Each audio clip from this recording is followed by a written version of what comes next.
आप सभी का मेरे YouTube चैनल में हार्दिक स्वागत। आज हम करने जा रहे हैं एक हास्य व्यंग्य कथा जामुन का पेड़। इनके लेखक हैं कृष्ण चंद्र जी। चलिए दोस्तों, सबसे पहले हम करेंगे जामुन का पेड़ के लेखक कृष्ण चंद्र जी का जीवन परिचय। चलिए शुरू करते हैं। कृष्ण चंद्र जी का जन्म 1914 में पंजाब के वजीराबाद गांव जिला गुजराकला में हुआ था और इनकी मृत्यु 1977 में हुई थी। कृष्ण चंद्र जी को साहित्य अकादमी सहित बहुत से पुरस्कारों से सम्मानित किया गया है। कृष्ण चंद्र जी की प्रमुख रचनाएं हैं जिनमें कहानी संग्रह हैं और उपन्यास हैं। सबसे पहले हम करने जा रहे हैं कहानी संग्रह। एक गिरजा एक खंडक, यूकेलिप्टस की डाली, ये इनकी कहानी संग्रह हैं।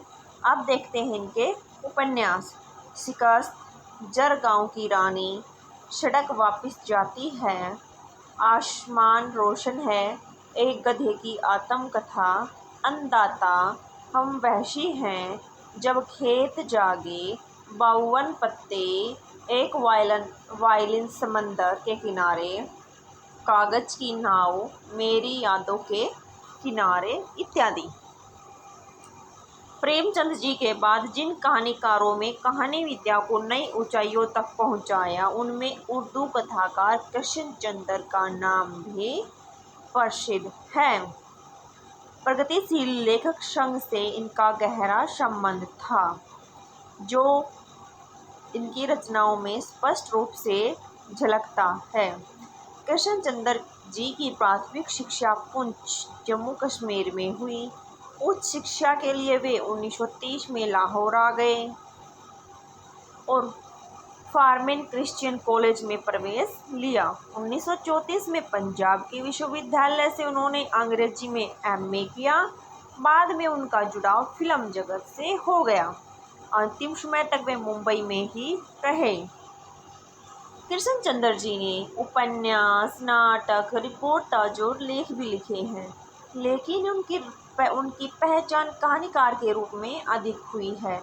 महालक्ष्मी का पुल, आईने के सामने आदि उनकी मशहूर कहानियां हैं। जामुन का पेड़ कृष्ण चंद्र जी की एक प्रसिद्ध हास्य व्यंग्य कथा है। हास्य व्यंग्य के लिए चीज़ों को अनुपात से ज़्यादा फैला फुलाकर दिखाने की परिपाटी पुरानी है। चलिए दोस्तों, सबसे पहले हम कर जामुन का पेड़। चलिए दोस्तों, अब हम शुरू करते हैं हास्य व्यंग्य कथा जामुन का पेड़। ये देखो, ये है जामुन का पेड़। ये जामुन लगी हुई है और ऐसा ये पेड़ होता है जामुन का। इस कहानी में भी ऐसे ही एक पेड़ है जिस पर यह कथा लिखी गई है। रात को बड़े जोर से झक्कड़ चला। सेक्रेटेरिएट के लॉन में जामुन का एक पेड़ गिर पड़ा। सवेरे को जब माली ने देखा तो उसे पता चला कि पेड़ के नीचे एक आदमी दबा पड़ा है। माली दौड़ा दौड़ा चपरासी के पास गया। चपरासी दौड़ा दौड़ा कलर के पास गया। कलर दौड़ा दौड़ा सुप्रिटेंडेंट के पास गया। सुप्रिटेंडेंट दौड़ा दौड़ा बाहर लॉन में आया। मिनटों में गिरे हुए पेड़ के नीचे से आदमी के चारों ओर घटी भीड़ इकट्ठी हो गई। ये यहाँ पे दिखाया गया है ना, ये पेड़ गिरा हुआ है, इसके नीचे देखो ये आदमी दबा हुआ है। यहाँ पे ये आदमी दबा हुआ है, इसके दोनों पैर पीछे हैं और जो ये पेड़ है ये बिल्कुल इसके बीच में गिरा हुआ है, इसकी कमर पे। ठीक है, तो ये इनका सिर है और यहाँ पे पैर दिखाई दे रहे हैं। कितनी भीड़ इकट्ठी हो चुकी है इसके चारों तरफ। ठीक है, बेचारा जामुन का पेड़ कितना फलदार था, एक क्लर्क बोला, और इसकी जामुनें कितनी रसीली होती थी। दूसरा क्लर्क याद करते हुए बोला, मैं फलों के मौसम में झोली भर कर ले जाता था, मेरे बच्चे इसकी जामुनें कितनी खुशी से खाते थे। तीसरा क्लर्क रुआशा होकर बोला। तीनों क्लर्कों को अपनी अपनी पड़ी है। एक कहता है कि बेचारा जामुन का पेड़ कितना फल देता था। दूसरा कहता है कि इस पेड़ को जितनी जामुनें लगती बड़ी रसीली होती थी, मीठी होती थी। और तीसरा कहता है कि मैं तो हमेशा जामुन के टाइम अपनी झोली भर भर के अपने बच्चों के ले लिए ले जाता, लेकिन उस पेड़ के नीचे दबे हुए आदमी की तरफ कोई नहीं देख रहा। मगर यह आदमी, माली ने दबे हुए आदमी की तरफ इशारा किया। हाँ, यह आदमी। सुपरिटेंडेंट सोच में पड़ गया। पता नहीं जिंदा है कि मर गया। एक चपरासी ने पूछा। मर गया होगा, इतना भारी पेड़ जिसकी पीठ पर गिरे वह बच कैसे सकता है? दूसरा चपरासी बोला। नहीं, मैं जिंदा हूँ, दबे हुए आदमी ने बड़ी कठिनता से कराहते हुए कहा। जिंदा है? एक क्लर्क ने ताज्जुब से कहा। पेड़ को हटाकर इसे जल्दी से निकाल लेना चाहिए, माली ने सुझाव दिया। मुश्किल मालूम होता है, एक सुस्त कामचोर मोटा चपरासी बोला। पेड़ का तना बहुत भारी और वजनी है। क्या मुश्किल है? माली बोला। अगर सुपरिटेंडेंट साहब हुक्म दें तो अभी 15-20 माली चपरासी और क्लर्क लगाकर पेड़ के नीचे से दबे हुए आदमी को निकाला जा सकता है। माली ठीक कहता है। बहुत से क्लर्क एक साथ बोल पड़ी। लगाओ जोर, हम तैयार हैं। एक साथ बहुत से लोग पेड़ को उठाने को तैयार हो गए। ठहरो, सुपरिटेंडेंट बोला। मैं अंडर सेक्रेटरी से पूछ लूँ। सुपरिटेंडेंट अंडर सेक्रेटरी के पास गया। अंडर सेक्रेटरी डिप्टी सेक्रेटरी के पास गया। डिप्टी सेक्रेटरी ज्वाइंट सेक्रेटरी के पास गया। ज्वाइंट सेक्रेटरी चीफ सेक्रेटरी के पास गया। चीफ सेक्रेटरी मिनिस्टर के पास गया। मिनिस्टर ने चीफ सेक्रेटरी से कुछ कहा। चीफ सेक्रेटरी ने ज्वाइंट सेक्रेटरी से कुछ कहा। ज्वाइंट सेक्रेटरी ने डिप्टी सेक्रेटरी से कुछ कहा और डिप्टी सेक्रेटरी ने अंडर सेक्रेटरी से कुछ कहा। फाइल चलती रही। इसी में आधा दिन बीत गया। दोपहर के खाने पर दबे हुए आदमी के चारों ओर भीड़ इकट्ठी हो गई थी। लोग तरह तरह की बातें कर रहे थे। कुछ मनचले क्लर्कों ने समस्या खुद ही सुलझाना चाहा। वे हुकूमत के फैसले का इंतजार किए बिना पेड़ को अपने आप हटा देने का निश्चय कर रहे थे। कितने में सुपरिटेंडेंट फाइल लिए भागा आया। बोला, हम लोग खुद इस पेड़ को नहीं हटा सकते। हम लोग व्यापार विभाग से संबंधित है और यह पेड़ की समस्या है जो कृषि विभाग के अधीन है। मैं इस फाइल को अर्जेंट मार्क करके कृषि विभाग में भेज रहा हूँ। वहाँ से उत्तर आते ही इस पेड़ को हटवा दिया जाएगा। दूसरे दिन कृषि विभाग से उत्तर आया कि पेड़ व्यापार विभाग के लोन में गिरा है, इसलिए इस पेड़ को हटवाने या न हटवाने की जिम्मेदारी व्यापार विभाग पर पड़ती है। यह उत्तर पढ़कर व्यापार विभाग को गुस्सा आ गया। उसने फौरन लिखा कि पेड़ों को हटवाने न हटवाने की जिम्मेदारी कृषि विभाग पर लागू होती है। व्यापार विभाग का इससे कोई संबंध नहीं है। दूसरे दिन फाइल चलती रही। शाम को जवाब आ गया। हम इस मामले को हॉर्टिकल्चर डिपार्टमेंट के हवाले कर रहे हैं क्योंकि यह एक फलदार पेड़ का मामला है और एग्रीकल्चर डिपार्टमेंट अनाज और खेतीबाड़ी के मामलों में फैसला करने का हकदार है। जामुन का पेड़ चूंकि एक फलदार पेड़ है, इसलिए यह पेड़ हॉर्टिकल्चर डिपार्टमेंट के अंतर्गत आता है। रात को माली ने दबे हुए आदमी को दाल भात खिलाया, जबकि उसके चारों तरफ पुलिस का पहरा था। कहीं लोग कानून को अपने हाथ में लेकर पेड़ को खुद से हटवाने की कोशिश न करें। मगर एक पुलिस कांस्टेबल को दया आ गई और उसने माली को दबे हुए व्यक्ति को खाना खिलाने की इजाज़त दे दी। माली ने दबे हुए आदमी से कहा, तुम्हारी फाइल चल रही है, उम्मीद है कल तक फैसला हो जाएगा। दबा हुआ आदमी कुछ नहीं बोला। माली ने पेड़ के तने को ध्यान से देखकर कहा, अच्छा हुआ कि तना तुम्हारे कुल्ले पर गिरा, अगर कमर पर गिरता तो रीढ़ की हड्डी टूट जाती। दबा हुआ आदमी फिर कुछ नहीं बोला। माली ने कहा, तुम्हारा यहाँ कोई वारिश है तो मुझे उसका पता बताओ, मैं उन्हें खबर करने की कोशिश करूँगा। मैं लावारिश हूँ, दबे हुए आदमी ने बड़ी मुश्किल से कहा। माली खेत प्रकट करता हुआ वहाँ से हट गया। तीसरे दिन हॉर्टिकल्चर डिपार्टमेंट से जवाब आ गया। बड़ा कड़ा जवाब था और व्यंग्यपूर्ण। हॉर्टिकल्चर डिपार्टमेंट का सेक्रेटरी साहित्य प्रेमी आदमी जान पड़ता था। उसने लिखा था, आश्चर्य है, इस समय जब हम पेड़ लगाओ स्कीम ऊंचे स्तर पर चला रहे हैं, हमारे देश में ऐसी सरकारी अफसर मौजूद हैं जो पेड़ों को काटने का सुझाव देते हैं, और वह भी एक फलदार पेड़ को, और वह भी जामुन के पेड़ को, जिसके फल जनता बड़े चाव से खाती है। हमारा विभाग किसी हालत में इस फलदार पेड़ को काटने की इजाज़त नहीं दे सकता। अब क्या किया जाए? इस पर मंचले ने कहा, अगर पेड़ काटा नहीं जा सकता तो आदमी को ही काट कर बाहर निकाल लिया जाए। यह देखिए, उस आदमी ने इशारे से बताया। अगर इस आदमी को ठीक बीच में से यानी धड़ से काटा जाए तो आधा आदमी इधर निकल आएगा, आधा आदमी उधर निकल आएगा और पेड़ वहीं का वहीं रहेगा, मगर इस तरह तो मैं मर जाऊंगा। दबे हुए आदमी ने विपत्ति आपत्ति प्रकट करते हुए कहा। यह भी ठीक कहता है, क्लर्क बोला। आदमी को काटने वाली युक्ति प्रस्तुत करने वाले ने भरपूर विरोध किया। आप जानते नहीं हैं आजकल प्लास्टिक सर्जरी कितनी उन्नति कर चुकी है। मैं तो समझता हूँ अगर इस आदमी को बीच में से काटकर निकाल लिया जाए तो प्लास्टिक सर्जरी से धड़क के स्थान से इस आदमी को फिर से जोड़ा जा सकता है।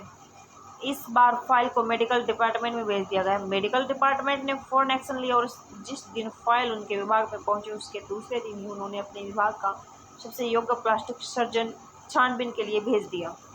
सर्जन ने दबे हुए आदमी को अच्छी तरह टटोलकर, उसका स्वास्थ्य देखकर, खून का दबाव देखकर, नाड़ी की गति को परखा, दिल और फेफड़ों की जांच करके रिपोर्ट भेज दी कि इस आदमी का प्लास्टिक ऑपरेशन तो हो सकता है और ऑपरेशन सफल भी होगा, मगर आदमी मर जाएगा और इसलिए अब फैसला भी रद्द कर दिया। रात को माली ने दबे हुए आदमी के मुंह में खिचड़ी डालते हुए बताया कि अब मामला ऊपर चला गया है। सुना है कल सेक्रेटेरिएट के सारे सेक्रेटेरियों की मीटिंग होगी, उसमें तुम्हारा केस रखा जाएगा। उम्मीद है सब काम ठीक हो जाएगा। दबा हुआ आदमी एक आह भरकर धीरे से बोला। ये तो माना कि तगाफुल न करोगे, लेकिन खाक हो जाएंगे हम तुमको खबर होने तक। माली ने अचंभे से मुंह में उंगली दबा ली और चकित भाव से बोला, क्या तुम शायर हो? दबे हुए आदमी ने धीरे से सिर हिला दिया। दूसरे दिन माली ने चपरासी को बताया। चपरासी ने क्लर्क ने हेड क्लर्क को। थोड़ी देर में सेक्रेटेरिएट में अफवाह फैल गई कि दबा हुआ आदमी शायर है। बस फिर क्या था, लोगों का जो शायर को देखने के लिए उमड़ पड़ा। इसकी चर्चा शहर में भी फैल गई और शाम तक गली गली से शायर जमा होने शुरू हो गए। सेक्रेटेरिएट कॉलोन भांति भांति के कवियों से भर गया और दबे हुए आदमी के चारों ओर कवि सम्मेलन का आकाश वातावरण उत्पन्न हो गया। सेक्रेटेरिएट ने कई क्लर्क और अंडर सेक्रेटेरिएट तक उन्हें जिन्हें साहित्य और कविता से लगाव था रुक गए। कुछ शायर दबे हुए आदमी को अपनी कविता और दोहे सुनाने लगे।